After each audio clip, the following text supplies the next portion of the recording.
Hello, welcome to Get Your Mind On. I'm Lori Stohs.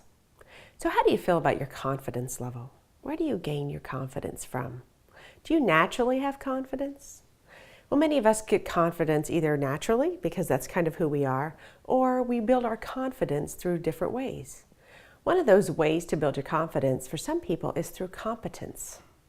So when you think about the difference between competence and confidence, competence is really about understanding, right? Understanding a skill, understanding a task and what it takes, and knowing that you can be maybe an expert or you can master something because you're comfortable with the content, the knowledge, or the skill on how to do it. So we think about competence and we think about how do we get better at competence. Sometimes competence is a natural thing, but many times competence is like a skill that we learn. And so when you think about competence, think about something maybe like when you jump into things quickly, you might feel more competent because you know how to do it. When you don't jump in, you probably feel like you don't have the competence. So think back maybe when you were younger and maybe just getting started into sports and trying a few different things and going, okay, I'm gonna first either, step back because I really don't know how to play baseball or I really don't know how to play soccer. I don't have the competence in the actual sport to know what I need to be doing. And you think about how did you respond to that? Did you respond to that by jumping in because you're like, hey, I'm willing and ready to learn, which that's more about a confidence, right? That you have confidence in yourself that when you get into something, you can kind of figure it out. Where competence is really, I don't know. And so when you really think, gosh, how do I approach things? Well, it probably depends on the content, right? For some of us, that content is comfortable. And when it's comfortable, we build our confidence with that competence together. So you might think about why are we kind of talking about confidence and competence? Some people have a need to know. And so you might just say, if you're a naturally confident person, you kind of jump in and figure things out. Confidence is, being able to overcome any challenge, knowing when you can jump in, you can figure things out. And some people just naturally know, hey, I'm just going to start, I'm going to jump in and I'll figure it out. Where others, kind of step back and pause and really are hesitant and tentative because they don't know the content. So thinking about those individuals, maybe you work with them and you get frustrated because you're like, come on, let's just go. If they're pausing, you might step back and go, is there more information that you need to know? Is there something that you need to know before you jump in? So that might be if you're managing somebody. If you're an individual who has a tendency maybe to be tentative about certain things, step back and say, why am I tentative? And is it because I need to learn more before I act?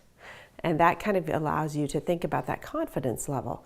And sometimes you might find yourself, especially those individuals who need competence around a certain topic, you might find them asking lots of questions. You might find them drilling down. You might find them really being the ones to say why all the time.